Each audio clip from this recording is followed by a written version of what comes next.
नमस्कार बच्चों, आज हम संख्या के बारे में पढ़ेंगे। संख्या होते क्या है पहले ये समझ लेते हैं। संख्या मतलब गिनती। हिंदी में हम उनको गिनती बोलेंगे, पर संस्कृत में हम उनको संख्या बोलेंगे। तो देखो बच्चों, हिंदी में गिनती अलग होती है और संस्कृत में गिनती अलग होती है।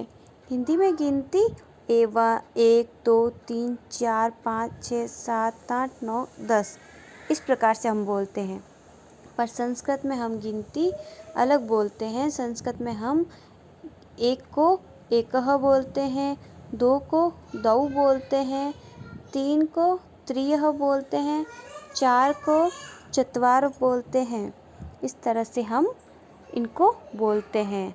तो आइए हम हमारे पाठ को शुरू करते हैं। मूल शब्द एकः, एक। एक को हम एकः बोल सकते हैं, एका बोल सकते हैं, एकम बोल सकते हैं। पर अगर हम पुल्लिंग में लिखेंगे एक को, तो किस प्रकार से लिखेंगे? पुल्लिंग में हम बालक, जब हम बालक लिखेंगे तो एकः लिखेंगे, और स्त्रीलिंग में बालिका लिखेंगे तो एका लिखेंगे। फलम नपुंसकलिंग है तो इसमें हम एकम लिखेंगे। त्रि, दो। पुल्लिंग में हम बालकौ लिखेंगे तो द्वौ लिखेंगे। स्त्रीलिंग में बालिके लिखेंगे तो दे लिखेंगे, और नपुंसकलिंग में भी द्वे लिखेंगे।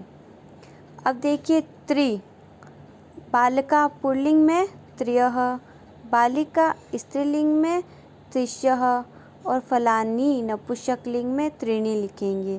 उसी प्रकार से चतुर में बालिका में पुल्लिंग में चत्वार लिखेंगे, बालिका स्त्रीलिंग में चत्सः लिखेंगे, फलानी नपुंसकलिंग में चत्वारि लिखेंगे।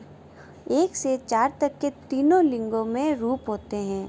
5 से 100 तक के रूप तीनों लिंग में एक ही होते हैं।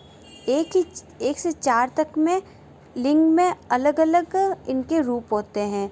जैसे एक का एकः, एका एकम, 2 यानी दि का द्वौ दे दे, 3 त्रि, त्रियः त्रिशः त्रीणि, चतुर चत्वारः, चत्सः चत्वारि। इस प्रकार से इसके रूप लिखे जाते हैं। पंच, बालकाः, बालिका में भी पंच वैसे ही लिखें, फलानी में भी पंच वैसे ही लिखेंगे। 5 से 100 तक के स्वरूप वैसे ही आते हैं गिनती में, संख्या में। आइए अब पढ़ते हैं संख्या। देखिए, एकः यानी एक, 2 को द्वौ, 3 को त्रियः, 4 को चत्वारः, 5 को पंच, 6 को षट्, 7 को सप्त, 8 को अष्ट, 9 को नव, 10 को 10, 11 को एकादशः, 12 को द्वादशः, 13 को त्रयोदशः, 14 को चतुर्दशः, 15 को पंचदशः, 16 को षोडश, 17 को सप्तदशः, 18 को अष्टादश, 19 को नवदश, 20 को विंशति। इसी प्रकार से इसके रूप चलते हैं। यानी कि 11 तो एकः, एक हो गया और पीछे 10 लगा देंगे। 12 को द्वादशः, पीछे सबके पीछे 10 लग रहा है, ये भी ध्यान रखना। ये सब आपको याद करना बहुत ज़रूरी है। अभ्यास प्रश्न करते हैं, जैसे गिनती करके लिखे। तो देखो इसमें कितने घोड़े हैं? 1 2 3 4 5, 5 घोड़े हैं। तो 5 को हम कैसे लिखेंगे संस्कृत में? पंच। एक फूल है, एक को एकः, और 4 आम्र है, आम है, तो उसको कैसे लिखेंगे? चत्वारः। एक वृक्ष है, तो एक वृक्ष को कैसे लिखेंगे? एकः। 7 को कैसे लिखेंगे? ये 7 मालाएं हैं तो सप्त। 2 शेर हैं तो इसको कैसे लिखेंगे? द्वौ। 3 ऋषि मुनि हैं तो इसको कैसे लिखेंगे? त्रियः। ठीक है बच्चों, समझ में आया आपको कुछ?